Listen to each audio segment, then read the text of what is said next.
오늘의 주요 뉴스입니다. 경북 예천군 수해 지역에서 실종자를 찾던 해병대원 1명이 급류에 휩쓸려 실종됐습니다. 정부는 수해 피해가 큰 충북 청주시 등 13개 지자체를 특별재난지역으로 우선 선포했습니다. 경찰이 오송 지하차도 사고 전담 수사본부 본부장을 전격 교체하고 구성원도 대폭 보강했습니다. 공정성 논란이 불거지면서 충북경찰청이 아닌 서울경찰청이 수사를 주도하게 됐는데 내일 오전 10시 경찰과 국가수의 합동감시도 열립니다. 윤석열 대통령이 42년 만에 한국에 배치된 미국 전략 핵 잠수함을 시찰하며 북핵 위협에 대한 한미 대비 태세를 점검했습니다. 북한은 오늘 새벽 동해상으로 단거리 탄도미사일 2발을 발사하며 도발을 이어갔습니다. 집중호우가 있었던 지난 15일 골프장을 찾아 논란을 일으킨 홍준표 대구시장이 나흘 만에 공식 사과했습니다. 국민 정서를 충분히 고려하지 못했다며 고개를 숙였습니다.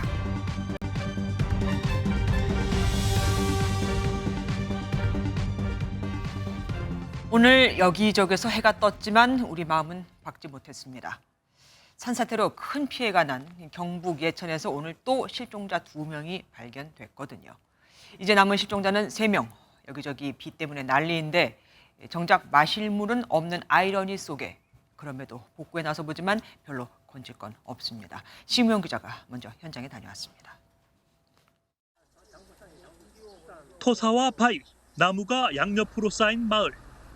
주택은 진흙으로 뒤덮여 살림살이들은 모두 쓰레기가 됐습니다. 피해라. 이걸 어떻게 측정해야 되나? 이 측정할 방법이 없습니다. 원래 86 평생 모은 집이요. 굴착기가 토사와 바위 더미를 나르고 또 날라도 끝이 보이지 않습니다. 해병대원들이 집 내부 청소에 나섰지만 어디서부터 손을 써야 할지 막막합니다. 마실 물조차 없는 상황. 주민들은 망연자실합니다. 물도 없이 안 들어가고 전기도 들어왔지만 이게 차단기라 내려가고 했을 때 아이고 걱정이 되고. 이 마을은 외부와 연결된 도로가 끊겼는데 이제야 흙으로 임시 도로를 만들고 있습니다. 하지만 대여섯 가구가 옹기종기 모여 행복하던 마을은 이제 온데간데 없이 사라졌습니다. 보시는 것처럼 피해 규모에 비해 복구 장비가 턱없이 부족한 실정인데요. 산사태로 떠밀려온 이 차량은 며칠째 손도 대지 못하고 있습니다. 우리 아들네 집에 가서 또 있다가 오늘 5마일에 집 쓰러진 데가 사람도 죽고 찹찹해요. 수색대원들이 밧줄에 의지한 채 하천을 샅샅이 훑습니다. 이들의 노력 끝에 실종됐던 70대 남성 등 2명을 오늘 더 찾아냈고 이제 남은 사람은 3명입니다. 윤석열 대통령은 집중호우 피해가 큰 경북 예천군과 충남 공주 등 13개 지자체를 특별재난지역으로 선포했습니다.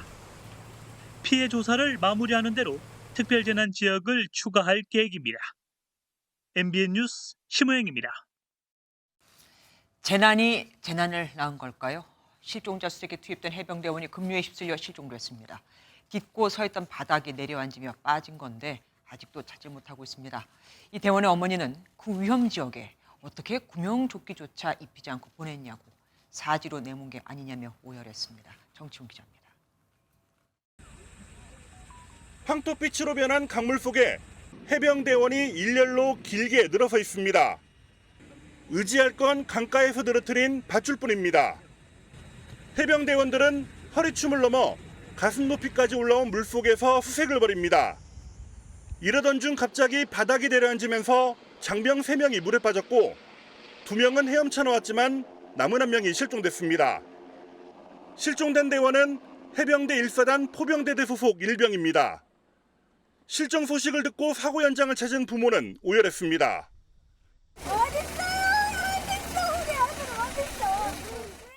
어제 아들과 전화통화에서 물 조심하라고 말까지 했는데 구명조끼 하나 없이 물에 들어가게 했느냐고 군 당국을 원망했습니다. 구명조끼 얼마나 한다고 그 구명조끼도 아니고 수색시키냐고 이거 비싼 겁나 쓴 거네. 이거 살인 아닌가 이거 살인인데. 사고가 난 지점은 전날 상륙돌격 장갑차가 투입됐다가 빠른 유속으로 5분여 만에 철수한 곳입니다. 이 때문에 일각에서는 실종자를 찾으려고 무리한 수색을 벌인 것 아니냐는 지적이 나옵니다. 군인권센터도 성명을 내고 해병대 실종을 무리한 임무 투입으로 발생한 인재로 규정했습니다. MBN 뉴스 정춘우입니다. 지난 13일부터 비가 내렸으니 꼭 일주일 만에 충청과 전북에 파란 하늘이 나타났습니다. 이 기간 누적 강우량은 600mm에 육박했죠. 물이 빠진 마을의 모습은 처참했습니다. 취재진이 주민들을 만났는데 집이며 논이며 비닐하우스며 건질 게 하나 없어서 말을 건네기가 죄송스러울 정도였다고 합니다. 물이 빠지고 나니 논은 기름 범벅이 돼 있었거든요. 강세훈 기자가 다녀왔습니다. 마을 전체에 들어찼던 물이 나흘 만에 빠졌습니다. 인근 초등학교로 대피해 있던 주민들은 이른 아침부터 마을을 찾았습니다.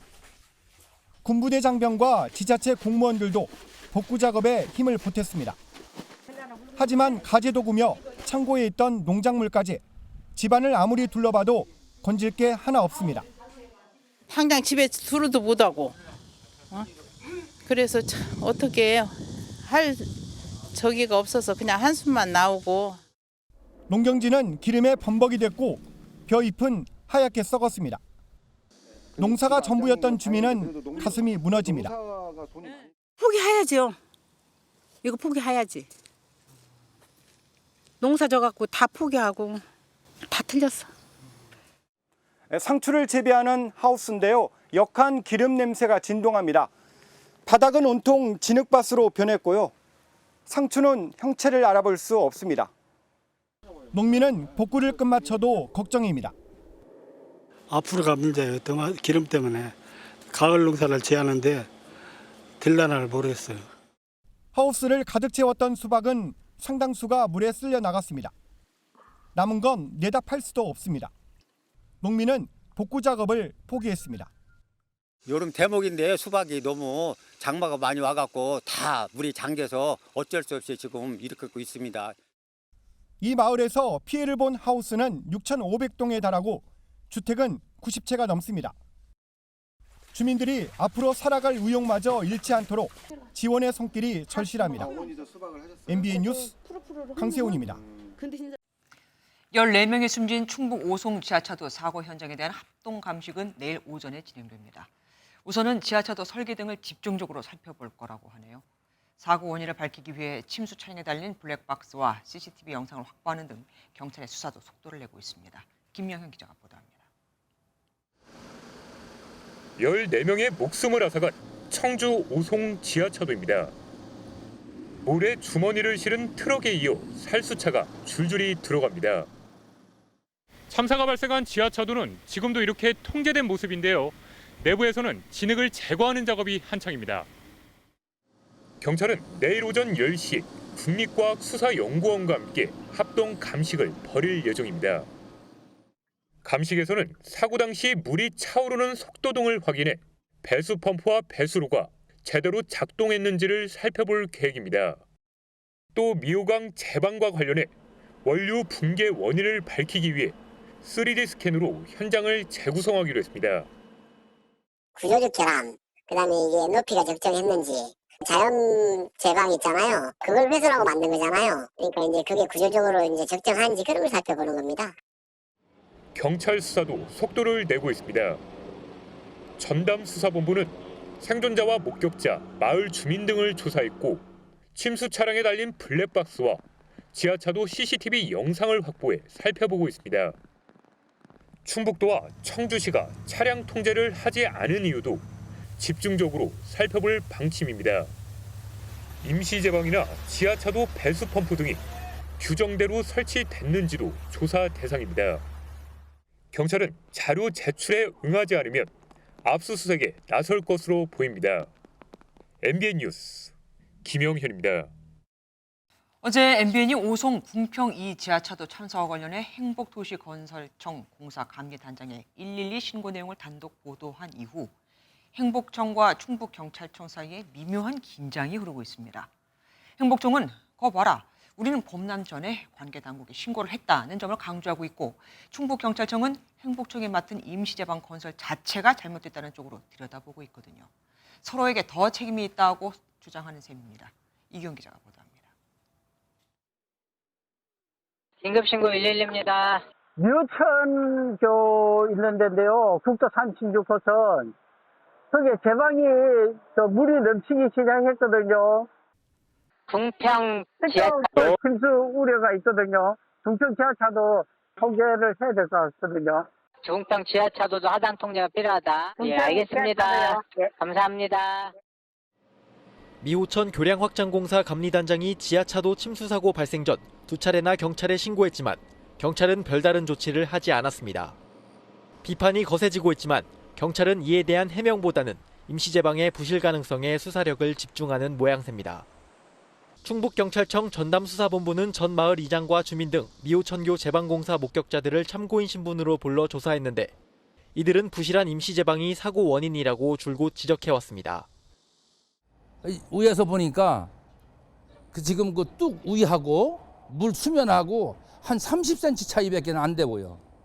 급한 거죠. 참고인 조사를 마친 경찰은 곧 행복청 관계자와 감리단장을 피의자 신분으로 불러 책임 여부를 조사할 것으로 예상됩니다. 반면 행복청은 경찰과 충청북도 등 관계기관에 사전 경고를 했다는 점을 강조하고 있습니다. 감리단장이 범람 전 2차례나 112에 직접 신고를 했고 충청북도 자연재난과에도 6시 31분과 7시 4분, 7시 56분 3차례나 유선전화로 침수 가능성을 전달했다는 겁니다. 행복청과 충북경찰청 간의 내탓 공방이 이어지고 있는 가운데 경찰은 수사의 공정성을 위해 충북경찰청 인력으로 꾸며졌던 전담수사본부를 전격 교체하기로 했습니다. MBN 뉴스 이규현입니다. 충북경찰청의 말이 틀린 건 아닙니다. 행정중심 복합도시건설청이 관할한 임시제방공사가 제대로 됐는지도 중요하니까요. 행복청은 임시제방을 규정보다 약 1m 높게 쌓았다고 주장하고 있는데 그 말대로라면 당시 수위가 10cm 이상 넉넉히 남았는데도 물이 넘쳐났다는 말이 됩니다. 이어서 안병옥 기자가 보도합니다. 사고가 난 궁평이 지하차도로 물이 급격하게 들어차기 시작한 건 지난 15일 오전 8시 30분. 1시간 8분 전인 오전 7시 22분에 찍힌 사진을 보면 임시제방에 대해 보강 작업이 이뤄지고 있습니다. 행정중심 복합도시건설청은 계획 홍수위보다 0.96m 더 높은 해발 29.74m로 쌓았지만 집중호우로 수량이 단시간에 급증해 임시제방 위로 물이 넘쳤다고 설명하고 있습니다. 금강 홍수통제소에 따르면 지난 15일 오전 미호천교 수위는 5시간 10분 동안 2.4m나 급상승했습니다. 거의 강변민도의 강우가 왔기 때문에 강수량이 많아지고 유량이 많아지면 수위도 빨라질 것은 상식적인 거예요. 그런데 미호강의 물이 임시제방을 넘은 시각은 오전 7시 52분으로 직전 측정된 수위는 29.63m입니다. 행복청 말대로 임시제방 높이가 29.74m라면 당시 수위보다 11cm 여유가 있었는데도 물이 넘친 겁니다. 주민들은 임시제방 높이가 29.74m보다 낮았거나 부실하게 둑을 만들었을 것이라고 의혹을 제기하고 있습니다. 높지도 않았어요. 다들 얕았다고 좀 높게 좀 해놓지. 이게 미리미리 예방을 했었으면은 이런 일이 안 있었을 텐데. 행복청은 측정 센서가 임시제방 맞은편에 있어 수위가 차이가 날 수 있다는 입장이어서 경찰 수사 과정에서 쟁점이 될 전망입니다. MBN 뉴스 안병입니다. 정말 임시제방이 부실하게 시공돼 물이 넘친 걸까요? 시공사가 제출한 시공 계획서가 공개됐습니다. 현장에 다녀온 토목공사 전문가는 이 계획서대로 공사가 됐더라도 문제가 있었을 거라고 말합니다. 설계 자체부터가 부실하고 그래서 공사도 부실하게 될 수밖에 없었다. 그래서 벌어진 참사라고요. 윤현지 기자가 만났습니다. 시공사가 행정중심 복합도시건설청에 제출한 임시제방 시공계획서입니다. 마대를 상하단에 2줄로 쌓아 하부를 고정하고 천막이 움직이지 않도록 마대로 고정한다고 명시돼 있습니다. 하지만 사고 발생 2시간 전 영상을 보면 도로 사이 제방엔 이미 흙탕물이 들어차 있고 방수포가 내려앉은 곳도 보입니다. 사고 현장에 다녀온 전문가는 잘못된 시공과 설계에 의해 임시제방이 내려앉은 것이라고 지적합니다. 임시제방이 아래 위로만 톤백을 쌓아둔 구조인데 폭우로 수위가 높아지면서 양끝 톤백 사이로 흙이 쓸려 내려가면서 내려앉았다는 겁니다. 부실 설계, 부실 시공이 됐죠. 설계가 잘못됐으니까 제가 한다고 하면은 톤백, 흙자루를 밑바닥에서부터 위에까지 전부 흙자루를 다 설치할 겁니다. 참사 다음 날 역시 응급조치도 부족했다고 진단했습니다. 이렇게 그냥 흙에다가 위에 쳐놨잖아요. 꽃 같은 일이 또 일어날 수가 있어요. 그러면은 급하더라도 자루에다 넣어가지고 쌓아놔야죠. 시공사 측은 설계대로 시공했고 톤백이 중요한 게 아니라며 사고를 수습하고 국가기관의 조사를 받겠다고 입장을 밝혔습니다. MBN 뉴스 윤현지입니다.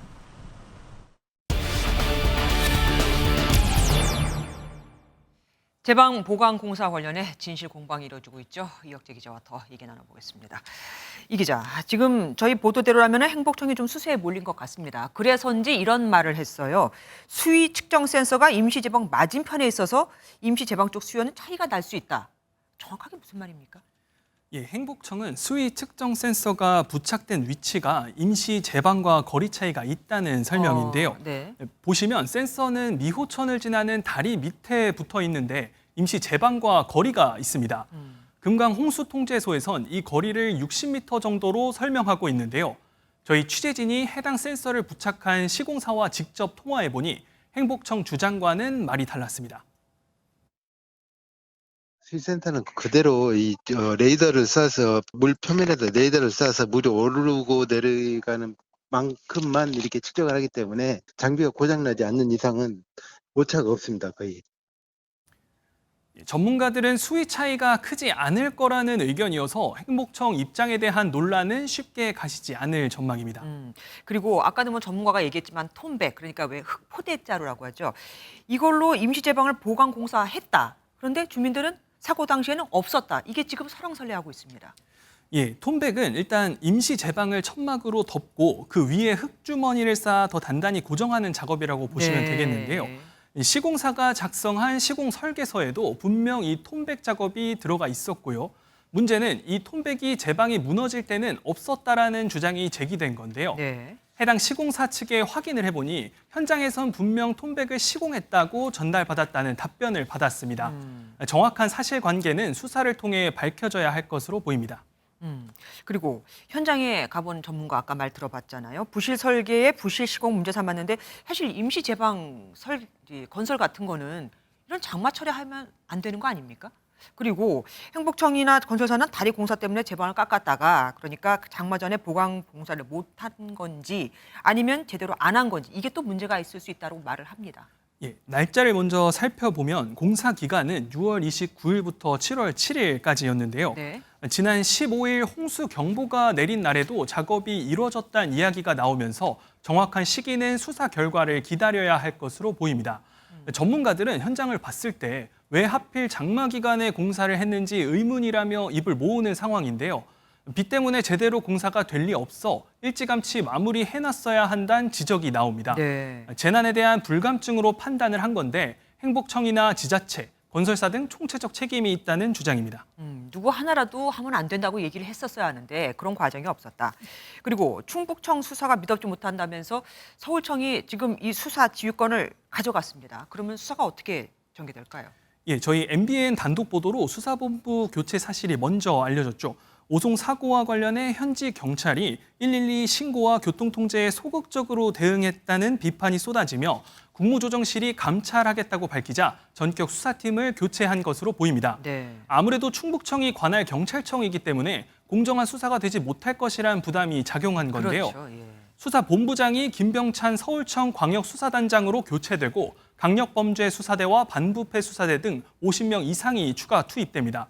충북경찰청장이 수사지휘에서 제외되고 국가수사본부에서 직접 수사사항을 보고받을 방침입니다. 공교롭게도 김병찬 광수단장은 윤희근 경찰청장의 경찰대 동기입니다. 참 행복청, 건설사, 지자체, 거기다 경찰까지 연루된 지금 총체적 난국입니다. 지금까지 이혁재 기자와 함께했습니다. 고맙습니다. 오늘 새벽 대전에서 불어난 하천물에 휩쓸려 실종됐던 10대가 결국 숨진 채 발견됐습니다. 울산에서도 하천을 건너던 60대 남성이 급류에 휩쓸려 목숨을 잃었죠. 이렇듯 비가 멈췄더라도 집중호우 이후에는 하천물이 순식간에 불어날 수 있어 주의를 해야 합니다. 안진우 기자가 보도합니다. 119 구조대가 하천 구석구석을 살핍니다. 하천은 곧 넘칠 듯 물이 불어나 있습니다. 어제 저녁 7시쯤 울산시 울주군 남창천에서 60대 남성이 다리를 건너다 실종됐습니다. 경찰과 소방당국은 이 남성이 급류에 휩쓸려 하류 쪽으로 떠내려간 것으로 추정했습니다.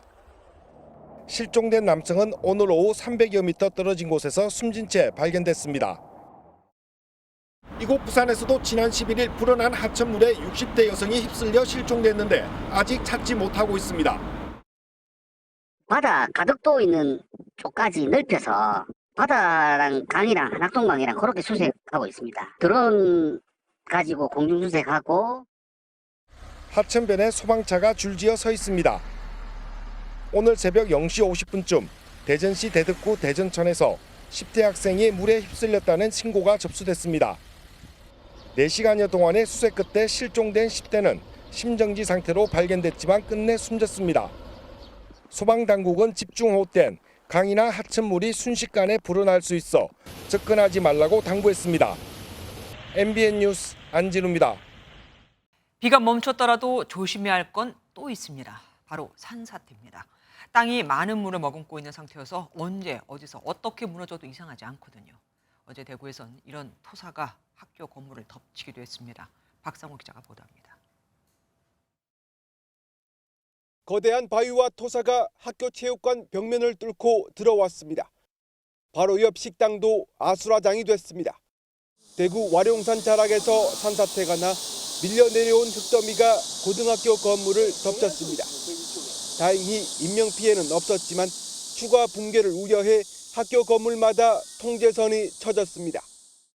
사고 직후 학생들을 바로 귀가시키고 예정보다 하루 앞당겨 여름방학에 들어갔습니다. 우선은 안전진단 이쪽 사면 부분은 다 해야 되는 거고요. 학생들은 아마 이전 조치한다고 계약을 하면은 여기서 수업을 못 할 수 있으니까. 부산과 경남에서도 피해가 잇따랐습니다. 경남 거제에서 부산으로 가는 거가대교 진입로에 500톤이 넘는 토사가 쓸려 내려와 이틀째 통행이 통제됐습니다. 부산 옥봉산 아래 주민 40여 명은 산사태 우려로 밤사이 긴급 대피했습니다. 길이 어둡습니다. 조심하시고요. 전국에 내려진 호우특보는 모두 해제됐지만 주말에 또 비 소식이 있어 산사태 위기 경보는 여전히 유지되고 있습니다. 토양 공급 속에 수분이 많이 빠진 상태에서 이게 또 비가 오면 괜찮지만은 수분이 많이 머금고 있는 이런 지역에 또 비가 더 오면은 더 위험할 수가 있죠. 산림당국은 주말 전까지 산사태 취약 지역을 중심으로 현장 점검을 강화할 계획입니다. MBN 뉴스 박상호입니다. 하늘에 구멍이라도 뚫린 듯 쏟아지던 비가 뚝 그치고 대신 폭염이 찾아왔죠. 전국 대부분 지역에 일찌감치 폭염특보가 발령됐는데 장마로 습한 상태라 더 덥게 느껴졌습니다. 며칠간 이 무더위가 지나면 주말부터는 다시 많은 장맛비가 내린다는 예보도 나와 있습니다. 김민수 기자가 보도합니다. 오늘은 시민들이 우산 대신 양산을 펼쳤습니다. 아지랑이가 일렁이는 도심의 도로는 불판을 연상케 합니다. 살수차는 달아오는 열기를 조금이라도 식히려고 쉴 새 없이 물을 뿌려댑니다. 걸어오면서 계속 너무 더워가지고 덥다 하다가 나중에는 춥다 이러고 막 걸어왔거든요. 그 정도로 오늘 다니기가 매우 더운 것 같습니다. 이날 오전 10시부터 제주도와 동해안 일대를 제외한 전국 대부분 지역에 폭염특보가 발령됐습니다. 서울 32.4도를 비롯해 대구 30.3도, 광주가 30.8도를, 강원 정선구는 33.9도를 기록하는 등 내륙을 중심으로 전국 대부분 기온이 30도를 웃돌았습니다. 오전 사이 우리나라에 영향을 줬던 저기압이 동쪽으로 빠져나간 자리에 이동성 고기압이 자리 잡으면서 햇볕이 강해진 데다 장맛비의 습기까지 더해져 체감 온도를 끌어올렸습니다. 남쪽으로 잠시 물러나 있던 정체 전선은 점차 북상하면서 주말부터는 전국에 다시 장마가 시작됩니다. 기상청은 금요일인 21일 제주부터 시작되는 장맛비가 주말엔 전국으로 확대되고 중부지방과 전북엔 강수가 26일까지 이어질 수 있다고 내다봤습니다. MBN 뉴스 김민수입니다. 주말부터 또다시 중부지방에 많은 비가 내린다니 걱정되는 곳이 있죠. 바로 반지하 주민들입니다. 그런데 주민들은 물막이판 설치 비용을 구청이 지원해준다는 걸 모르고 있었습니다. 아는 사람 중에서도 물막이판을 설치해 혹시 집값이 떨어지면 어쩔까 일부러 안 하는 경우도 있었고요. 한문수 기자가 보도합니다. 서울 강남의 한 다세대 주택. 반지하 세대 창문 앞에 알루미늄 판이 설치되고 있습니다. 많은 비가 내려도 빗물이 급격하게 빨려 들어가지 못하게 보호해주는 물막이판입니다. 40만 원대 공사비는 지자체 재난관리기금에서 빠져나가고 입주민 부담은 전혀 없습니다. 하지만 건물주나 세입자의 동의를 얻지 못해서 이렇게 차수막을 설치하지 않은 반지하 가구가 더 많습니다. 건물 입구에 설치 동의서를 붙이는 데 그친 지자체의 소극적인 홍보 때문에 건물주와 세입자 모두 지원 사실을 모르고 있었던 겁니다. 물막이판 지원해준다는 얘기 혹시 들으셨어요? 못 들었어요. 네, 처음 들어봐요. 직접 들은 적은 없는데 좀 별로 안 들어와서 그런가? 물막이판 설치가 의무가 아니다 보니 침수 가능 주택이라는 낙인을 피하고자 일부러 지원을 받지 않기도 합니다.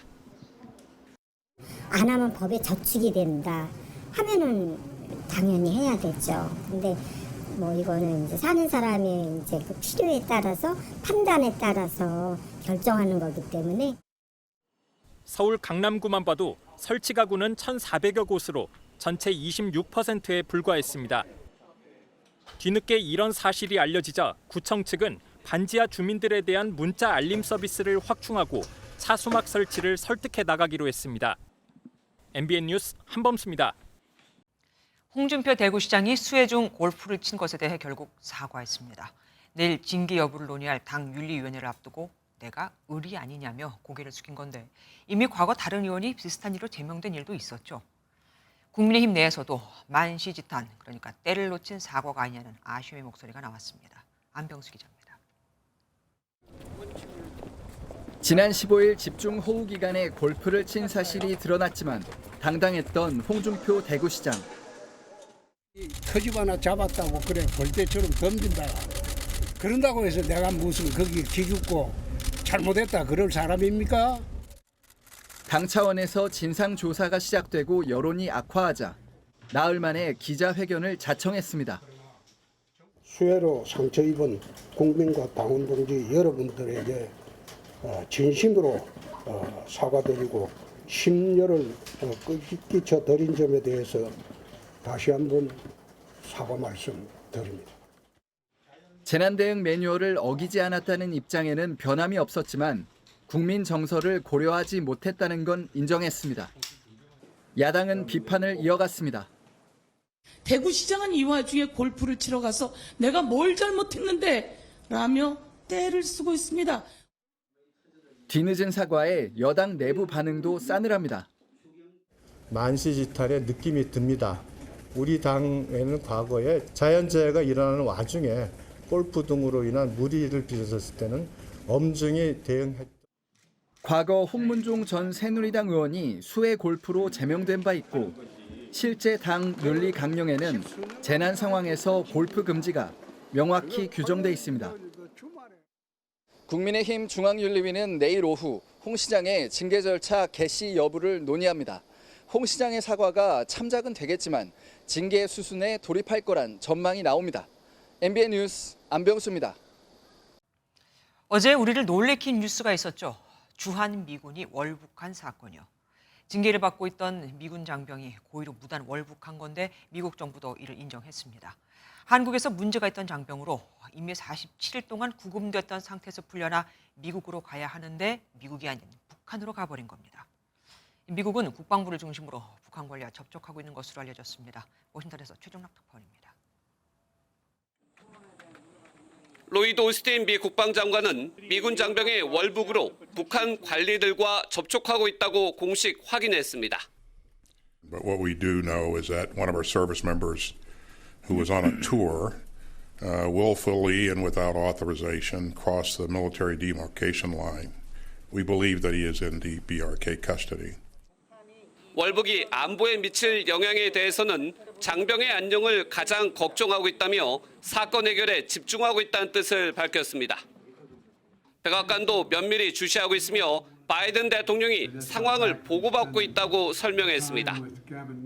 The White House, the Department of Defense, the State Department, and also the UN are all working together to ascertain more information and resolve the situation.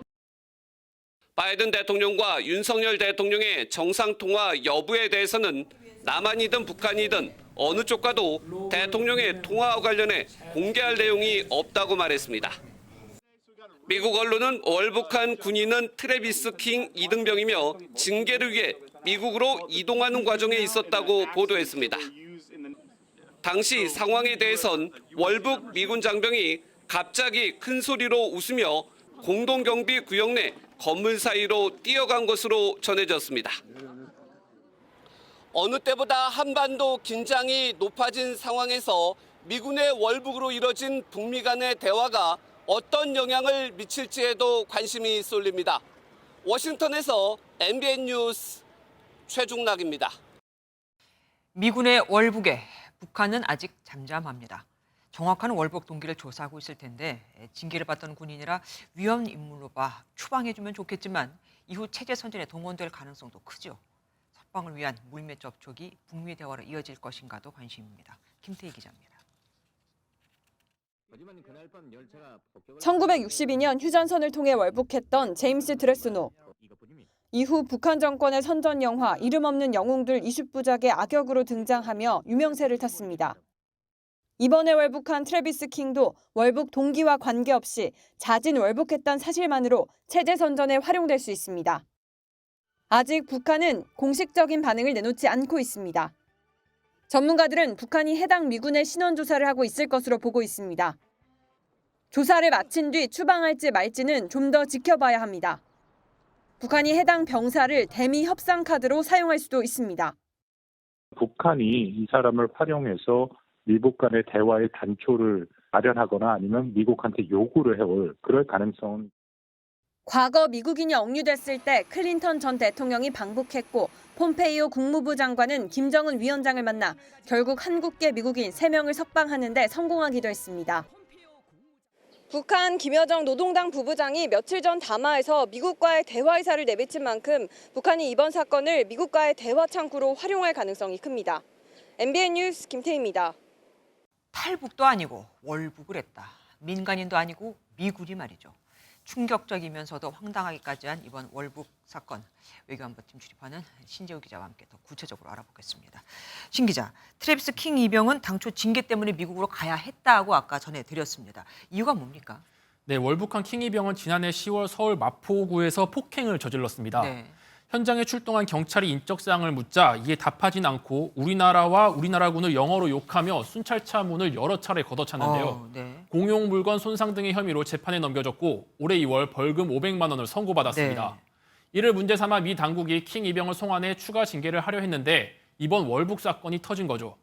이와 별개로도 킹 이병은 작년 9월 홍대 인근에서 또 다른 폭행 사건에 연루됐었지만 피해자의 선처로 재판까지 가진 않았습니다. 킹 이병 도대체 어떻게 월북한 겁니까? 네, 외신에 따르면 킹 이병은 방금 말씀드린 재판 결과에 대한 추가 징계를 받기 위해 인천공항에서 텍사스로 이송될 예정이었습니다. 네. 후송 인력이 인천공항까지는 동행했지만 세관은 킹 이병 혼자 통과해야 했고 이 과정에서 비행기에 탑승하지 않고 도주했던 겁니다. 공항을 벗어난 이후 민간 여행사의 JS 견학에 참여한 뒤 월북한 것으로 전해집니다. 그게 궁금했습니다. JSA 견학, 그게 어떻게 이루어지는 겁니까? 그냥 가면 바로 볼 수 있는 겁니까? 네, 그렇지는 않고요. 외국인들은 일반 여행사 일단 통화하는 것은 맞습니다. 네. 다만 JSA 투어를 진행하는 한 여행사의 규정에 따르면 유엔사의 허가를 받은 뒤 투어 가능 날짜가 공개된다고 합니다. 따라서 아무리 늦어도 투어 7일 전에 예약을 해야 하고 컬러 여권 사본도 지참해야 합니다. 여행사에 접속해서 일정 기간 전에 예약을 해야 하는 수고가 있는 만큼 이번 월북은 계획적으로 이뤄졌다. 이런 분석이 지배적입니다. 네. 이번 사건으로 외국인을 포함한 우리 국민 JSA 투어도 모두 중단됐고 오늘로 예정되어 있던 기자단 대상 투어도 취소됐습니다. 이게 그러니까 과거에도 이렇게 미군이 월북한 사례가 있었는지도 궁금합니다. 네, 몇 차례 있었습니다. 가장 대표적으로는 1965년인데요.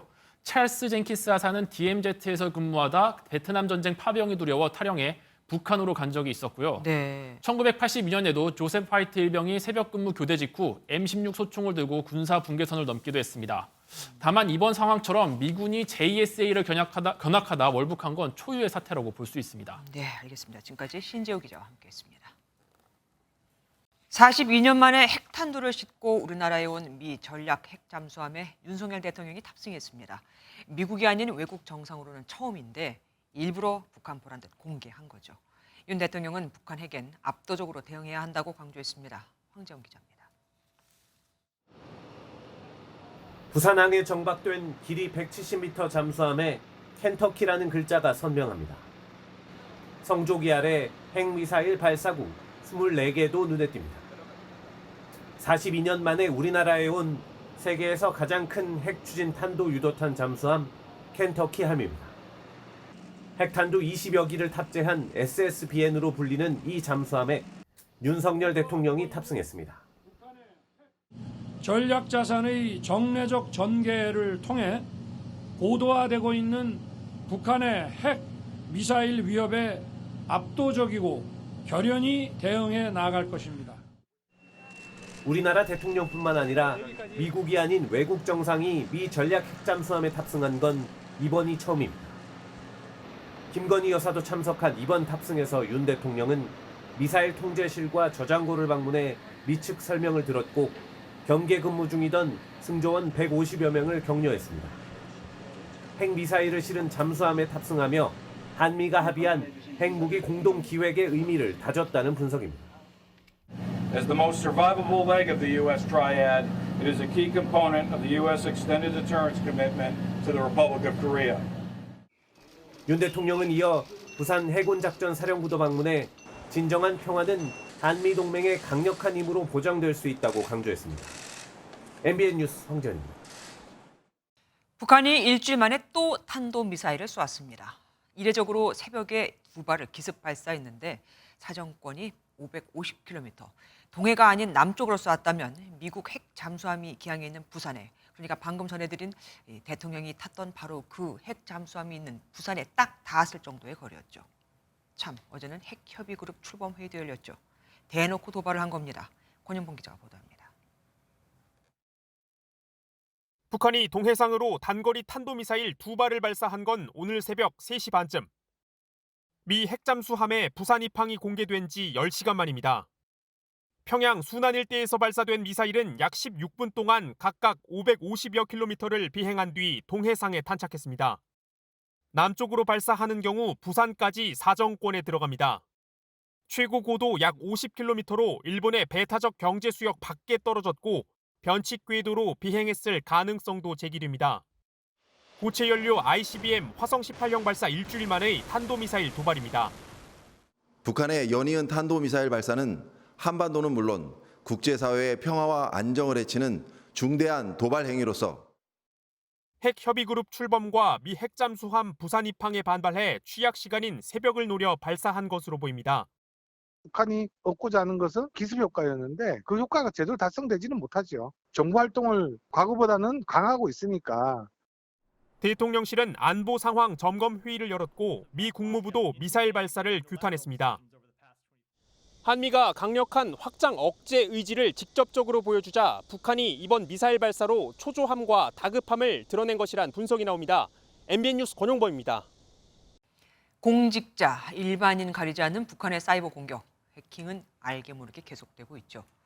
국내 에너지 기업의 해외 지사에 위장 취업을 하려고 했을 정도인데 국가정보원이 총선 전에 북한의 사이버 공작이 기승을 부릴까 우려하고 있습니다. 특히 천안함 폭침과 디도스 공격 배후였던 김영철 전 북한 노동당 대남비서가 복귀한 점에 주목하고 있습니다. 김도현 기자입니다.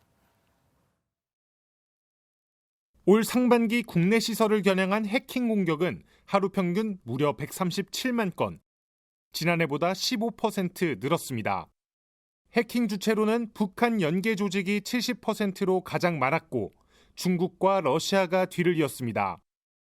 국가 기밀 문서나 금전을 빼내려는 게 주 목적입니다. 국정원은 북한이 지난해 해킹으로 7억 달러 상당의 가상자산을 탈취했다며 이는 ICBM 약 30개분의 발사 비용에 해당한다고 분석했습니다. 해킹 수법도 교묘해지고 있습니다. 최근에는 북한 IT 인력이 국내 기업 해외 지사의 위장 취업을 시도하다가 발각됐습니다.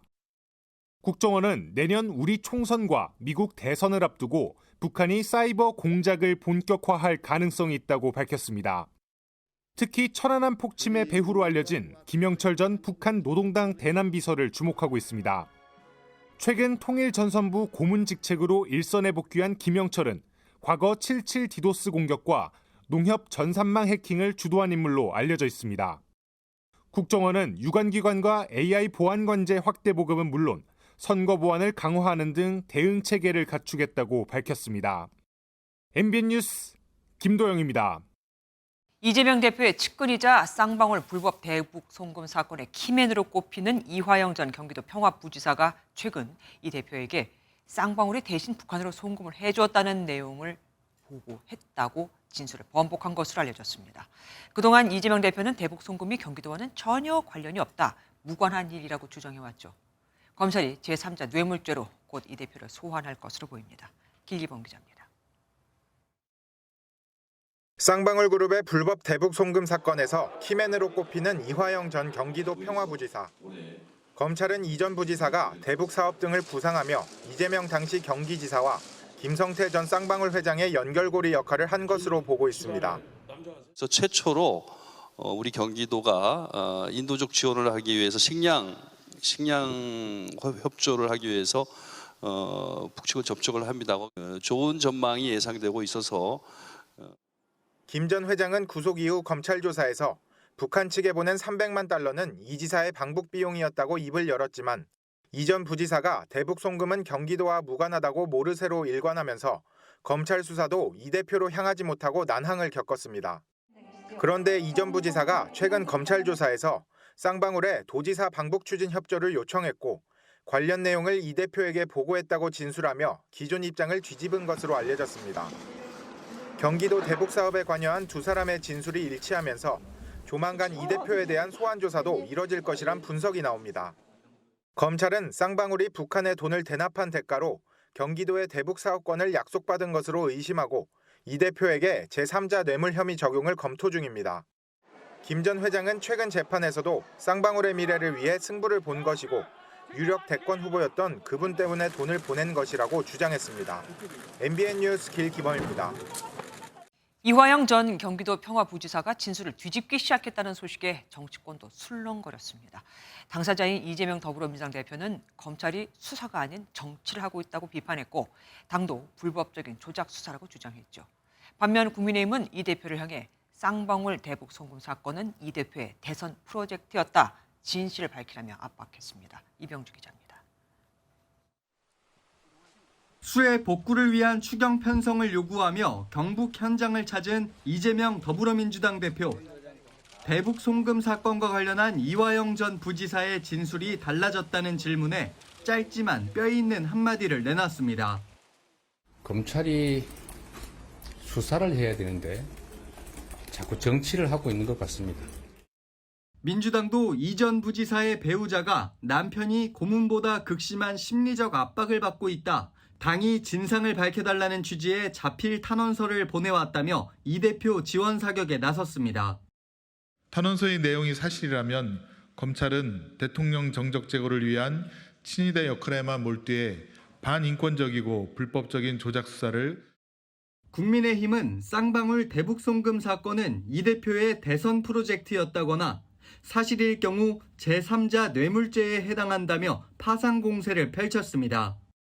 대북 송금 사건은 지금까지 밝혀진 이재명 대표의 개인 비리와는 차원이 다른 반국가적 행위입니다.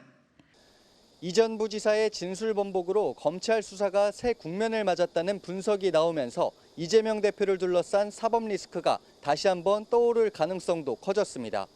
MBN 뉴스 이병주입니다. 친명 성향의 더불어민주당 원외 인사들이 내년 총선에서 현역 의원의 절반은 바꿔야 한다며 대대적인 공천 물갈이를 촉구했습니다. 앞서 김은경 혁신위원장은 공천 룰을 혁신 의제로 다룰 수 있다고 밝혔고 말이죠. 친명 성향 인사들이고 이재명 지키기까지 언급했던 혁신위인 만큼 비명계 의원들이 긴장할 수밖에 없습니다. 강영호 기자가 보도합니다. 친명 성향의 원외 인사들이 더불어민주당 혁신위에 제안한 10대 혁신안의 핵심은 현역 물갈이입니다. 현역 의원 중 적어도 50%, 3선 이상은 4분의 3 이상에 대한 교체가 필요하다는 주장입니다. 동일 지역구 3선 이상 의원의 경우 경선 득표율에서 50%를 감산하고 열세 지역에 출마하는 경우 일정한 우대를 할 필요가 있습니다. 선출직 공직자의 평가 결과 공개와 후보자 추천 때 당 정체성 항목 신설, 경선 모바일 투표를 통한 당원 참여 기회 보장도 포함됐습니다. 김은경 혁신위원장이 공천 룰을 다룰 수 있다고 시사한 뒤 하루 만에 힘을 보탠 셈입니다. 저희 홈페이지를 지금 만들었는데 거기에 공천 룰에 대한 이야기들이 상당히 많이 나와요. 그래서 국민들이 원하신다면 안 다룰 수는 없을 뿐. 특정 계파를 겨냥한 건 아니라는 해명에도 비명계에선 현역 의원이 기득권이라 주장하는 건 정치적인 의도가 있는 것이라는 의심이 나왔습니다. 지난 5월 확정한 공천 룰을 혁신위가 손댈 경우 계파 간 갈등이 더욱 심할 수밖에 없을 거란 전망입니다. MBN 뉴스 강영우입니다. 전국이 폭우와 홍수로 난리였던 지난 주말, 인천 앞바다에선 끔찍한 일이 있었습니다. 30대 남성이 아내를 바다에 빠뜨렸고 살려고 올라오는 아내에게 돌을 던져 결국 살해한 사건인데 오늘 현장 검증이 있었죠. 노승환 기자가 다녀왔습니다. 30대 남성이 경찰관에 이끌려 내려옵니다. 배경이 지난 15일 캠핑을 하러 인천 잠진도에 갔다가 아내를 물에 빠뜨려 숨지게 한 사건의 현장 검증을 진행했습니다. 제 방에서 아내를 바다 쪽으로 밀쳐 빠뜨린 피의자는 아내가 무트로 올라오려 하자 머리에 큰 돌을 던져 숨지게 했습니다. 피의자는 30여 분에 걸쳐 경찰 지시에 따라 당시 범행을 재현했습니다. 피의자는 범행 직후 아내가 사고로 물에 빠졌다고 스스로 신고했지만 CCTV에 녹화된 범행 장면이 확인되면서 뒤늦게 범행을 실토했습니다. 피의자는 경찰 조사에서 아내와 불화가 계속돼 더는 함께 살기 어렵다고 생각해 범행했다고 말했습니다. 사전에 준비한 범행이었지만 사망보험금을 노리진 않은 것으로 확인됐습니다. 피의자를 구속한 해경은 추가 수사를 마무리하는 대로 사건을 검찰로 넘길 예정입니다. MBN 뉴스 노승환입니다. 술집에서 직장 남자 상사가 여성의 팔과 옆구리를 만졌습니다. 여성이 마지못해 따라간 노래방에선 뒤에서 껴안기까지 했죠. 같이 있던 지인이 이를 말리기도 했는데 그런데 경찰은 술자리에서 있을 수 있는 스킨십 정도라며 범죄 혐의가 없다고 합니다. 장진철 기자가 보도합니다. 지난 7월 강원도의 한 식당. 지인과 술을 마시던 여성은 술집에 온 남성 직장 상사와 합석했습니다. 그런데 옆구리 부분에서 손길이 느껴져 봤더니 이 남성의 손이었습니다. 또 반소매를 입은 여성의 팔도 쓰다듬어 손을 쳐냈지만 다시 또 손이 올라왔습니다. 상사의 요구로 3명이 마지못해 노래방으로 옮기는 중에도 상사는 이 여성을 뒤에서 껴안았습니다. 이 여성은 수치심을 느꼈고 남성을 강제추행 혐의로 경찰에 고소했습니다. 당시 이 여성은 취직한 지 한 달 정도로 수습기간이었습니다. 그런데 사건을 수사한 경찰은 범죄 혐의가 없다며 검찰로 넘기지 않는 이른바 불송치 결정했습니다. 이런 결정도 황당했는데 경찰이 밝힌 한 문장의 이유는 더 당혹스럽게 했습니다. 술자리에서 있는 스킨십 정도로 보인다는 게 경찰의 판단이었습니다. 증거 불충분으로 그냥 설명을 하면 될 것을 굳이 술자리에 있는 스킨십 정도이다 이렇게 표현을 하다 보니까 성범죄 피해자 입장에서는 2차 가해라고 생각될. 경찰은 신체 접촉을 스킨십이라고 함축적으로 표현해 오해를 일으킨 것 같다며 수사에 대해서는 알려줄 수 없다고 밝혔습니다. 술자리에서 다른 사람을 뒤에서 껴안는 행위는 용인된다. 라고 보여질 수가 있습니다. 이 불송치 결정은 강제추행의 입법 취지와 법리를 전혀 다르게. 이 여성은 경찰의 불송치 결정에 이의 신청을 할 계획입니다. MBN 뉴스 장진철입니다. 내년 최저임금이 시간당 9,860원으로 결정됐습니다. 올해보다 240원이 오른 건데 그런데 이 과정에서 원래는 더 높은 그러니까 노동계가 계속 주장해왔던 만 원에 더 가까운 금액이 제시됐는데 민주노총 위원들이 일제히 반대해 표결에 들어갔고 결국 더 낮은 금액이 확정됐습니다. 민주노총이 반발하면서 최종 액수가 오히려 더 내려간 겁니다. 박유영 기자가 보도합니다. 최저임금위원회가 15시간 밤샘 협의 끝에 내년도 최저임금을 올해보다 2.5% 240원 오른 9,860원으로 결론냈습니다. 하루 8시간씩 주 5일이라면 지금보다 한 달에 5만 원 더 받는 셈입니다. 코로나19 시기였던 2021년을 빼면 역대 최저 인상률이지만 공익위원 측은 이렇게 의미를 부여했습니다. 우리나라 최저임금의 절대 수준이 상당히 높은 수준까지 와 있다고, 최저임금이 이 정도까지 올랐다는 것에 대해서 상당한 또 자부심을 느껴야 된다고. 당초 12,210원대 동결로 2,590원이나 벌어졌던 노사 간극은 110일이라는 최장기간 논의를 거쳐 180원까지 줄었지만 끝내 합의에 이르진 못했습니다. 특히 처음부터 10,000원 돌파를 최우선 목표로 내건 노동계는 착잡한 심경을 감추지 못합니다. 경제 성장률과 물가 상승률에도 미치지 못하는 수준으로 결정되었습니다. 이는 실질임금 삭감이나 다름없습니다. 지금도 인건비가 부담스러운 영세 자영업자와 소상공인들 역시 어쨌든 또 올랐다는 것 자체에 불만을 토로합니다. 이 금액은 주휴수당을 포함하면 11,832원, 4대 보험료까지 감안하면 12,900원에 달할 정도로 큰 금액입니다. 해마다 노사 양측이 줄다리기만 하다 결국 공익위원 중재안 표결로 결정되고 그 결과에 모두 불만인 상황이 반복되면서 최저임금 결정기구를 전면 개편해야 한다는 목소리가 나옵니다. MBN 뉴스 박영입니다. 태평양 한가운데서 석 달간 표류하며 날 생선과 빗물로 버텨온 호주 남성이 극적으로 구조됐을 당시의 영상이 공개됐습니다. 이 남성도 전문가들도 함께 구조된 반려견이 없었다면 버티지 못했을 거라고 입을 모읍니다. 서영수 기자가 보도합니다. 태평양 한가운데 표류 중인 작은 보트를 향해 어선이 다가갑니다. 갑판에는 수염을 덥수룩하게 기른 남성과 까만 개 한 마리가 나와 있습니다. Hi, sir. You speak English? Yeah. How are you doing? You okay? Hi. 반려견과 함께 태평양에서 표류 중이던 호주 출신 남성 팀 셰독이 석 달 만에 구조되는 장면입니다. 지난 4월 멕시코에서 출발해 프랑스령 폴리네시아로 향하던 셰독은 폭풍우를 만나 망망대해에서 정처 없이 떠돌았습니다. 오직 날생선과 빗물로 버티던 중 어선 활동을 감시하던 멕시코 헬리콥터에 극적으로 발견됐습니다. 구조당국의 감사를 표한 셰독은 험난한 여정을 함께 버텨준 반려견에게 특별한 마음을 전했습니다.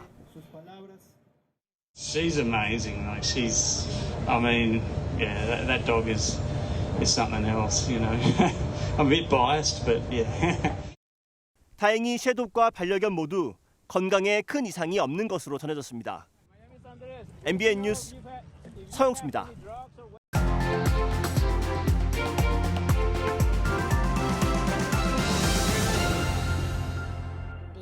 대신 가서 곤장 10대만 맞으면 한 대에 성냥씩 30냥을 꼽아놓은 돈이요. 마사까지 단냥 제지했으니 그품 하나 팔아보. 흥부의 직업은 날품팔이였습니다. 밭일, 논일, 닥치는 대로 일했지만 굶기를 밥 먹듯이 했죠. 이때 고을 이방이 솔깃한 제안을 합니다. 그저 죄를 지은 사람 대신 매를 맞기만 하면 돈을 준다고요. 조선시대 땐 실제로 맞아야 사는 사람, 이름부터 안쓰러운 알바, 매품팔이가 존재했습니다. 진짜 죄인이 누구인지 뻔히 알지만 관아에서도 눈 감아줬죠. 대리운전해? 밤에만, 낮에 택배하고. 지난해 투잡을 뛴 사람은 54만 6천 명으로 2003년 통계 작성 이후 최대를 기록했습니다. 경기 침체, 고물가, 고금리에 부업으로 내몰리고 있는 겁니다.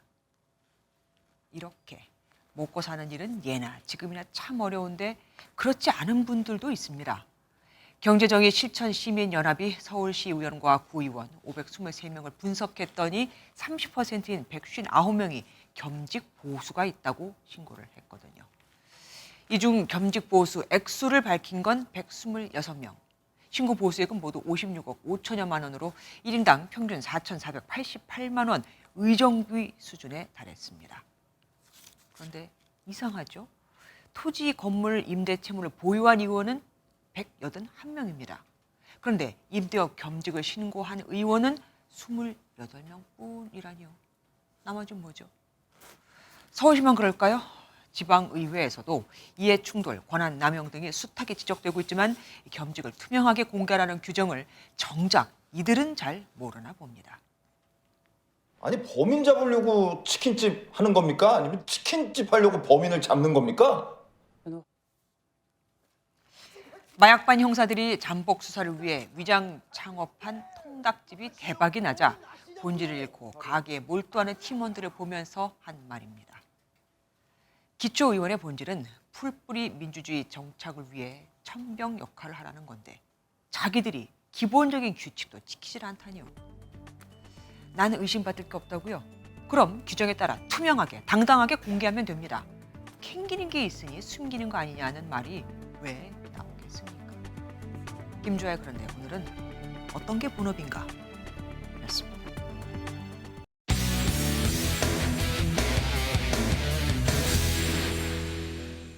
스포츠 뉴스입니다. 우리 축구대표팀의 철기둥 김민재 선수가 독일 최고의 팀 바이에른 뮌헨의 유니폼을 입었습니다.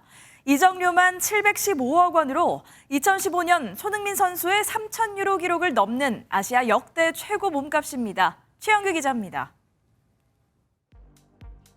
전북현대와 튀르키예 페네르바체, 이탈리아 나폴리에서 달았던 등번호 3번이 적힌 바이에른 뮌헨 유니폼을 들고 김민재가 활짝 웃습니다.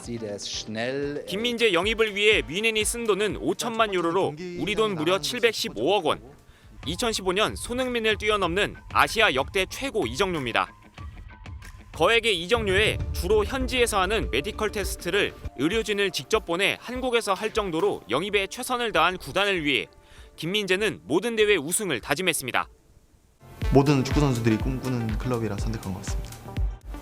챔피언스리그에서 우승하는 것들 그리고 모든 이제 컵 대회, 리그 다 우승을 해서 이제 차범근, 손흥민 시절을 지나 지금까지 독일 최강 자리를 지켜온 뮌헨은 지난 시즌까지 11시즌 연속 우승 포함 리그 우승 횟수만 무려 33번에 달합니다.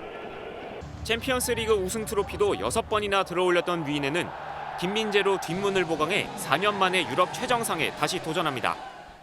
Ausgezeichnet zum FC Bayern aus einem ganz einfachen Grund. Es ist einer der besten Verteidiger, die es zurzeit auf der Welt gibt. Er ist in der 첫날부터 팬들의 열띤 환영을 받은 김민재는 오는 23일 구단 출정식에서 공식 인사를 한 뒤 26일 일본에서 열리는 맨체스터 시티와 친선 경기로 데뷔전을 치를 전망입니다. NBA 뉴스 최영규입니다. 한국야구위원회 KBO가 상벌위원회를 열고 후배를 배트로 때린 SSG 2군 소속 투수 이원준에게 72경기 출장 정지 처분을 내렸습니다. KBO는 또 가혹행위를 함께한 걸로 알려진 이거연, 최상민에게도 각각 30경기 출장 정지 징계 처분을 결정했고 SSG 구단에는 경고 조치했습니다. 비가 그치자마자 날이 무더워졌습니다. 이에 따라 오늘 오전 11시를 기해서 수도권을 비롯한 전국 대부분 지역으로는 폭염주의보가 내려졌는데요. 이 폭염은 모레까지 이어집니다. 내일과 모레 서울이 33도까지 올라서 오늘보다도 더 덥겠고요.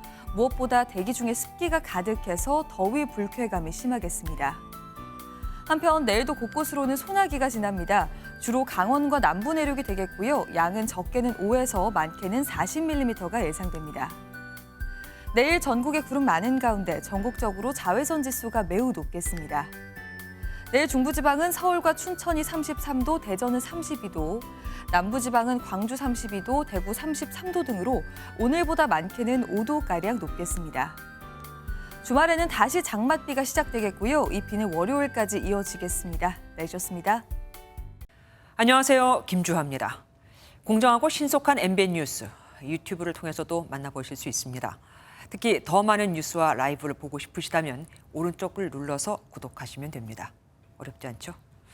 빠르고 정확한 뉴스로 계속 찾아뵙겠습니다. MBN 뉴스를 시청해 주신 여러분 고맙습니다.